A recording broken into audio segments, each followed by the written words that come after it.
T minus 1 minute.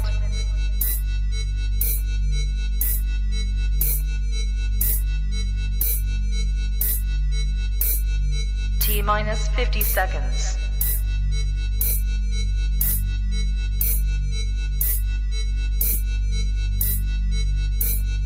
T minus 40 seconds.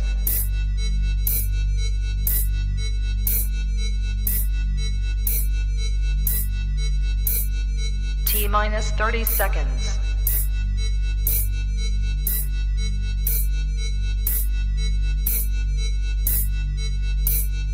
T minus 20 seconds.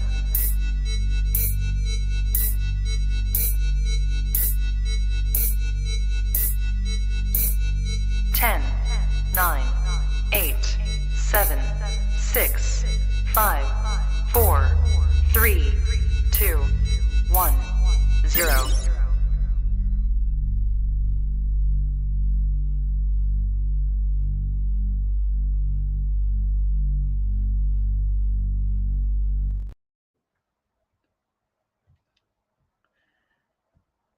Good morning to all the wonderful and beautiful Booney Believer, and especially to all the wonderful Joe Sports Channel supporters on YouTube.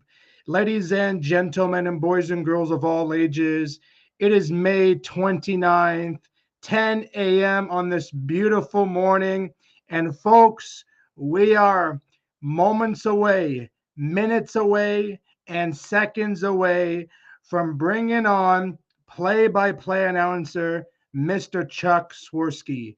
But before we call Chuck Swirsky, we have a wonderful man backstage ready to roar with this game and with this broadcasting. So, with further ado, ladies and gentlemen, from Vancouver, British Columbia, Tino D'Antonio. Good morning, Tino, and how's it going this beautiful Vancouver morning for yourself? Good morning, Joe. And I'm telling you, when you say these dates at the beginning of a show, I keep looking back at my life and I go, my God, it's already almost the end of May of 2023. My goodness. I'm telling you, the old saying of life just passes you by is so true. It does. As I get older and wiser, as a broadcaster and as a person myself, I'm 23 years old and you are 4 decades older than me. This is a blessing to have someone next to me that can be in my corner for these broadcasts. So again, thank you for taking the time out of your day and schedule, because you didn't have to do this, but out of your heart and out of the D'Antonio family. That is something that I'll never take for granted, and something that I appreciate that, Joe, and I've said this and I'll say it again.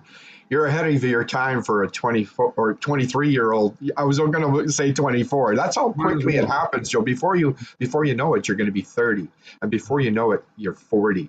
And it's like, what have I done? What have I accomplished? So don't lose focus of where your heart wants to take you.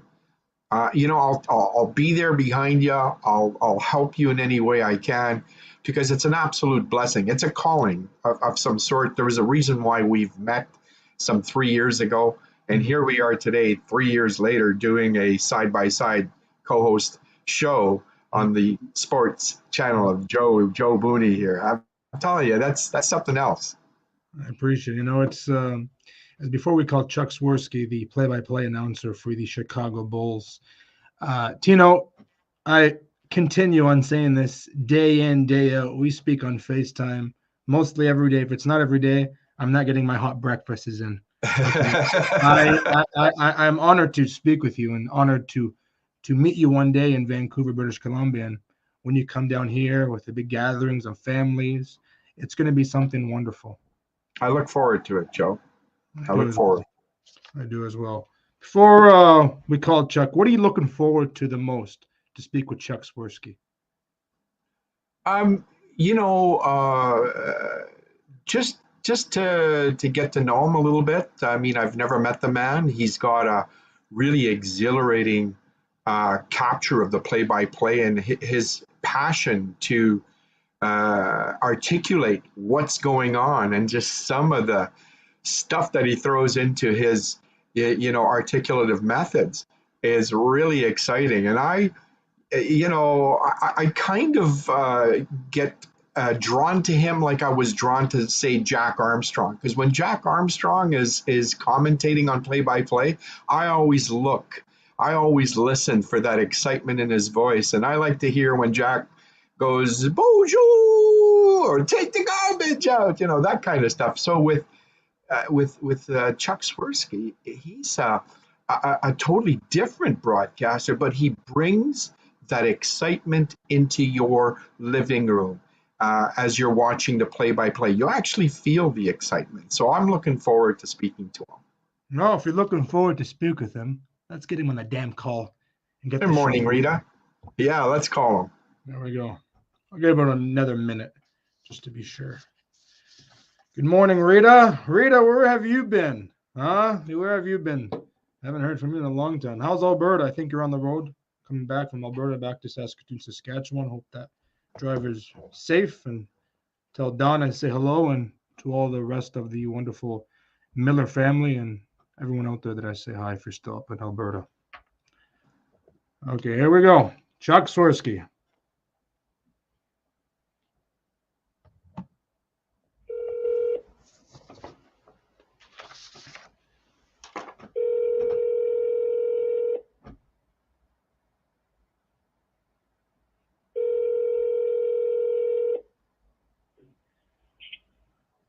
Hello. Good morning, Chuck. Hey, Joe. How you doing? Good. How are you, my friend? Good, thank you. Chuck, I have my wonderful co-host Tino D'Antonio. Tino, Chuck, Tino. Good morning, Chuck. Great to have you on the show. Thank you. How are you, my friend, on this beautiful Monday morning? It's awesome. That's awesome. Are you ready? I am ready. Are you ready to rumble? Here we go. So, Chuck, as a young man in my early teen years, I've always wanted to be involved in broadcasting. I wanted to ask you, when did you first become interested in broadcasting, Chuck? I became interested in broadcasting. By the way, thank you for the invitation to be on with you. You're welcome. When I was actually 5 years young, I remember I broke my mom's broomstick and tried to hang it up from a light bulb, all at the age of 5. And I just wanted to be a sportscaster. And so I would read books, I would memorize names and numbers, and just gravitated to any sport. And I would sit in the stands pretending I was a sportscaster. And one thing led to the next, and here I am. Wow, you were 5 years old. You wanted to be a broadcaster. I was 7. That's something that I will never take for granted, and that's amazing. From the age of 7 to where you are now, being an announcer for the Chicago Bulls. God bless you, my friend. Seriously, God bless you. Thank you. And it's interesting how you articulate something that you passion and you want to do by using broomsticks or what have you at home. For myself, I always wanted to be a professional musician, so I wanted to play the drums, and I ended up, ruining some pots and pans that my mom had for our cooking ware. And one day my mom said to my dad, don't get mad at him. Why don't we just get him a set of drums? Well, I thought, by them getting me a set of drums, I'm going to just run my parents out of the house. But instead, I actually did become a professional musician, and I was playing professionally and getting paid for about 17 years. So I totally get the analogy there, Chuck. I appreciate that. Well, I always tell young people to follow their passion, whether in this case it's broadcasting, you could be an investment broker, you could be a school teacher, a lawyer, whatever the case may be. If you have a passion, chances are that you're going to be invigorated each and every day to follow your dream. And it will show in not only your work, but in your attitude. Because like anything else, if you were invested in what you really love to do, you are going to excel in it. And if your mojo, so to speak, is in the medical field, helping others, you're going to wake up in the morning with that goal to say, hey, today is a new day. It's a blank canvas, and I get to help people. Mm-hmm. If you're a school teacher, the same scenario plays out. You get up in the morning, you get fired up because you have a chance to educate people and to help them grow and develop. And so that is my recommendation always to people. Follow your dream, but more importantly, develop a passion. Because no one wants to go through the motions in life. It's too short. And our window, tomorrow is promised to no one. So take advantage of today. Absolutely. Great response. Great response, Chuck. Chuck, I have a question here. I'm a big Toronto Raptors fan and supporter. I know that you had 7 great seasons with the Raptors between the years of 2001 to 2008. Why the changeover to pursuing a career in Chicago as a radio play-by-play announcer for the Chicago Bulls? Well, actually, I was in Toronto for 10 years. The first 2 I spent on radio, and then the third year, it became a simulcast where I did TV and radio, and then went to full-time TV. So I was in Toronto. I loved every second of it. I loved the Raptors organization. I loved the ownership, management, everything.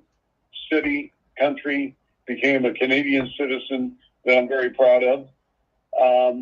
But there was a family situation that we had to address, and the Bulls called, and I accepted that position.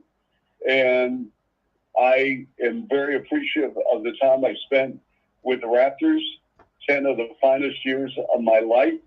I appreciate what the Bulls have done because it's a class organization, fantastic ownership. We have a great president, Michael Reinsdorf. And so I've been blessed. I will never, ever regret one move I've made because as somebody who has deep faith in God, that his plan is perfect.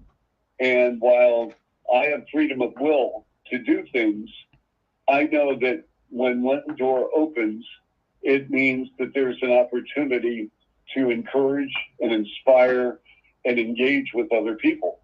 And so that's what I try to do, whether it's in Toronto or now going on my 16th year with the Bulls. Excellent. Excellent. Chuck, first off, happy Memorial Day to you and your beautiful family. I hope on this beautiful Memorial Day, nothing but success and positivity for you each and every day. With your recent calling to do the play-by-play for the Canadian Elite Basketball League, return to Canada, how did this first news come to you, and what were your thoughts at the time? How did it come to me? Well, I would say probably a little over a month ago, John Lashway, who was the former public relations director and vice president of the Raptors, called me, contacted me, sent me an email whether or not I'd be able to do a reunion game with Jack Armstrong, who I worked with, obviously, doing the Raptor games and remains a very close friend, a good man, just a really, really good human being. And we had a lot of fun together doing Raptor games. And so I said, sure, I've got the whole summer off. And then he wrote back and said, well, how many games do you think you could do? And I'm looking at my schedule. It's pretty open. I said, hey, how many do you want me to do? I'll be more than happy to come back to Canada any chance, especially to see the CEBL. So he put together a schedule. I accepted, and there you go. As you finalize that, what are your thoughts on one of his catchphrases, no, get that garbage out of here? What do you think about that whole thing? Yeah. It was great. I think it is too. Jack, one thing, Jack is genuine. Jack is awesome. And, he has found his niche as a broadcaster, commentator, showman, very gregarious, and he's real. Oh, yeah. And he knows the game, loves the game. He was a terrific coach. And so I think that fans, not only in Canada, but also across the NBA landscape, have really enjoyed his commentary. Now he's going on his 26th year. Yeah. We love Jack, and we've had Jack on the show twice before.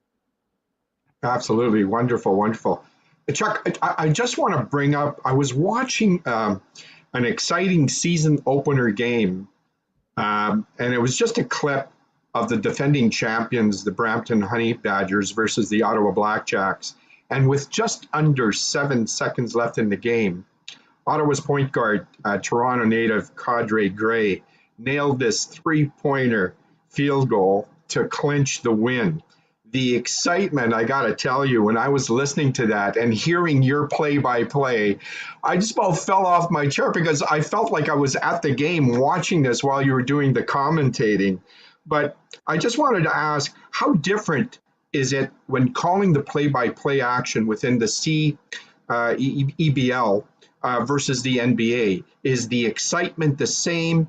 And is the game caliber a little different with the players in that particular win of 95-93 by the champs? Okay, well, that's an interesting question. Number one, the game itself is something I love.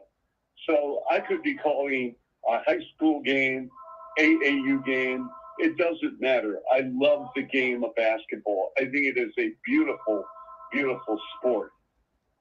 So when two teams are competing and they're really going after it, and I mean, they were going after it, and it was great.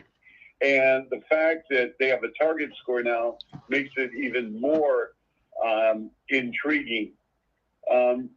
So you have a game coming down, shot clock is winding down, game's on the line, and he hits his shot. Well, I want to be that fan that's watching on the couch or at the pub, and I want to capture that moment. Mm-hmm. And when that shot went down the cylinder, you leave everything on the table. Absolutely. So that's where my brain and my mindset took me. But the game is the game, whether it's an NBA game, a university game, NCAA, high school, whatever. I mean, you've got to look and take things in context of living in the moment. Absolutely. And I remember you making a statement during the play-by-play call. Like, I mean, you were so into it. You said something like, and I'm going to quote you a little bit here, but you said something about bring home the salami and cheese, mama. It's like the party's starting. Yeah. Get out the salami and cheese. Ottawa has won the CEBL. You have a good memory there. Oh, yeah. As I watched on FaceTime, almost fell off the couch. Oh, I howled. I said, I got to bring Chuck Swirsky on this show. And look at this. Chuck meets Tino. Tino meets Chuck. Joe Booney meets Chuck. Chuck meets Joe Booney. But Chuck, it just, Joe, not to interrupt you, but it just when Chuck is saying and he's going through the motions because he's living the moment as a play-by-play announcer, and he's just as excited as everybody in that building at that time. And I thought, oh my God, I feel like I'm right there next to Chuck as he's calling this play-by-play, and he can't even believe that this three-pointer just went in with seconds to go to clinch a win. So, I gotta hand it to you, Chuck. You really got your heart into it, and you are an absolutely fabulous commentator. Well, you're very, very kind, and I'm just me. You know what? I have no agenda whatsoever. My only agenda is that I want to respect the people who believe in me, in this case, CEBL. And on top of that, I want to respect our listening audience, and I never want to talk down to them. Mm-hmm. And so by giving me the platform to really sell the game of basketball and really identify the CEBL as a league that with 71% Canadians, that they're developing, they're growing, they're getting better, their skill set, the coaches, the trainers, the staff members, everyone involved, they're getting better. incrementally. And that's what this league is all about. So that they can come into Canada and they can say, hey, during the spring or summer, we're here to hoop. And we're not only here to hoop, but we want to put on a show for the fans. And so I think this is a great, great stage for these young men, and hopefully one day young women, to have the opportunity as the game develops. Absolutely. Absolutely. Chuck, you know, I ask this question to most of our wonderful guests on the Joe Sports Channel. And as I say these words, this is my favorite question to ask. What is your biggest accomplishment in life, my friend? Well, I mean, my 3 children mean everything to me. I love my children very, very much. I love my relationship with God, and we can always improve in every area of our life, whether it's domestically, whether it's spiritually. But, you know, I look at my life, and my parents were such a huge influence. My grandparents were awesome. I think of my mom every day and what she did to sacrifice, because my dad died when I was in the 6th grade. She was a school teacher at an elementary Catholic school and not making a lot of money. She took on 2 other jobs. And while I'm telling this story, my heart starts, you know, melting, because she put aside any personal gain for herself for the betterment of her children. So she would work during the scholastic season. She would work early in the morning. She'd be there as a school teacher, 7:30 in the morning for class at 8:15, and she was always prepared, always prepared. She'd get off class 3:30, 4 o'clock. She'd come home, make sure dinner was on the table. She had to leave because she worked at the gift shop of the hospital in our local area. She'd work until 10:30 at night, go to bed, and then do it all over again, day after day after day. And then on the weekends, worked at a theater company behind the scenes, making sure tickets were done, that things were in place.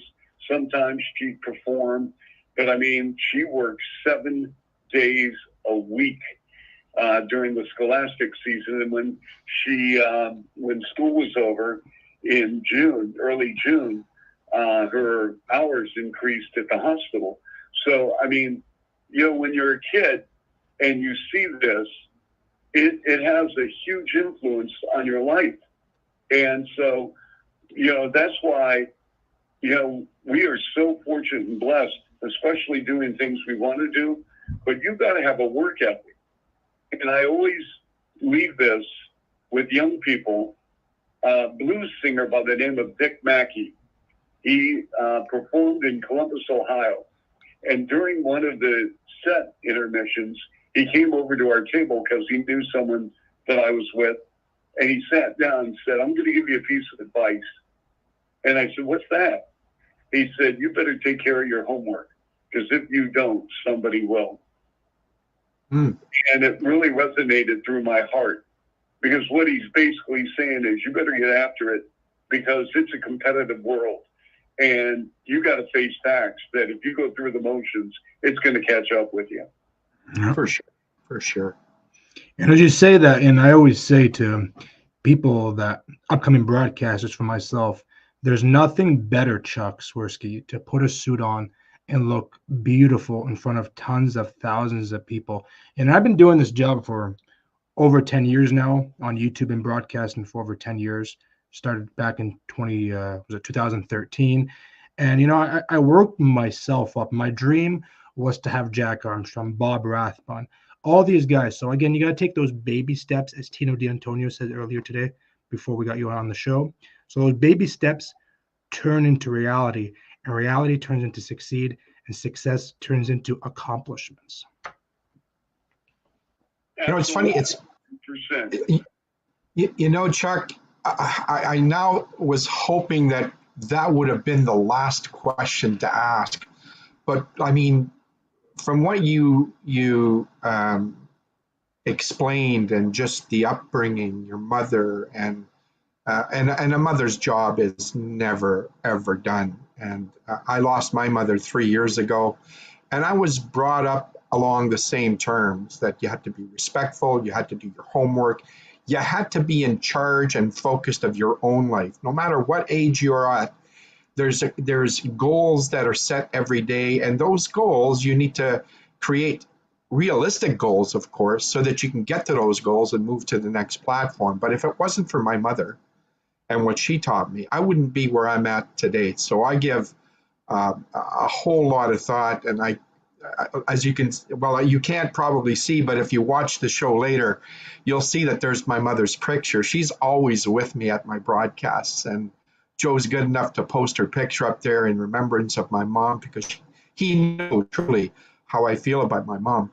But I wish that would have been the last question, Joe. But nonetheless, I'm just going to ask you one other question, Chuck, before we sign off. I noticed there was talk around a target score. Can you explain to the viewers, including ourselves, because it's new to us, what is the target score rule and how does it work? And the reason why I'm bringing it up is that for that season opener between Brampton and Ottawa, Brampton's target score was 86 and Ottawa's score was 78, even though that game finished at, I believe, a 95-93 clinch for the win for Brampton. Can you explain how that works for the viewers? Sure. So each quarter is 10 minutes.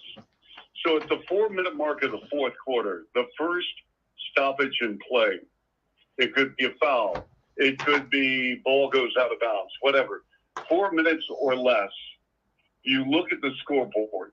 And let's say the game is 80-70 in favor of, we'll throw this out, 80-70 in favor of Ottawa, okay? So you add 9 points. So the first team to 89 would win. So that gives hope for the team that's trailing by 10. Well, they've got to reach 89, wherever they are. Now, right. If the team is in front by 10, and you say to yourself, right, well, we got to get to 89, we're going to win this thing. But if it's a close game, and you're at the 4-minute mark or less, and it's 80-78, well, the first team to 89 wins. Gotcha. Interesting. Isn't it? I've never heard of that target score rule. That's the first time somebody's explained it to us, so I had to ask the question. Well, Tino, the only target place I know, and you might give a laughter to Chuck and Tino, is the target I know is the store target. So when you ask that question, it's like, target? The store? What are you talking about? Basketball? Where are we going? Grocery shopping or what? So that was a wonderful question. Chuck, before we sign off, the NBA finals are, very soon to be here. You got the Celtics in Miami. And as Bob Rathbun says, a good friend of mine that had him on the Joe Sports Channel just recently for the second time a few weeks ago, if the Celtics win, you'll never hear the end of it. So do the Heat got a chance tonight at the TD Gardens, or is the Boston Celtics? Of course they do. Yeah, this is the thing. In the seventh game, people are assuming, because the game's in Boston, that the Celtics are going to win hands down. Well, I can see the momentum. Obviously, Boston has a ton. They're playing on the home court. But I think, okay, this is where you have to start looking at the mental side of things. If you're Boston, you have to play like you are behind in this series. Not tied, but behind. Because if you start believing that you can flip the switch on in the fourth quarter and come from behind or maintain a lead or whatever, you're in for a long night at the office. I think there's an enormous, listen, Miami will be completely deflated, and it's going to stay with them for a long time if they blow this series up 3-0. I get that, and I certainly would understand that. But if you're Boston, and you've got a game 7 at home, and you won 3 straight, and you take for granted that we've got home court, we got 18,000 people going crazy, you know, everyone's telling us, hey, you've got this game, you're going to be in big trouble. Yeah. It's funny you said it because, you know, I always like if Boston, they come back from down 0-3 and to lose this, you know, it's like, what a waste of time. We came back, we're at home. It's like, you know, you look at the Boston Bruins for a sec, you know, game 7, the Florida Panthers win, and they had absolutely the best season that anyone can ask for. They made history, you know, with the NHL record. So if Boston can come down from 0-3 and lose at the TD Gardens, my friend Chuck, I'll call you tonight and I'll invite you over for a nice glass of wine and we can watch the game together. Okay? There you go. You know? Chuck, it has been truly an honor. It has been a blessing. Thank you, seriously, very, very much. This is absolutely a tremendous opportunity to have you on the show, and I wish you nothing but the best. And just stay safe and take care of yourself. And if you ever need anything, you know, just give me a phone call. And Mr. Tino, if you have any last words, you can. No, just thank you for extending your time, Chuck, and giving us the opportunity to you know, have your content on the air here, and some of the questions that you answered were especially the one about your mom was really touching. That's going to resonate with me for most of the day. So many blessings to you, Chuck, and thank you so much for coming to our show. Well, my pleasure. Thank you again. Take care. No problem. Chuck Swirsky, play-by-play radio. Hey, Chuck. What a wonderful human being. We keep getting these wonderful broadcasters day in and day out. Now, we had Jack, Bob Rothman, Rod Peterson, Chuck Swirsky.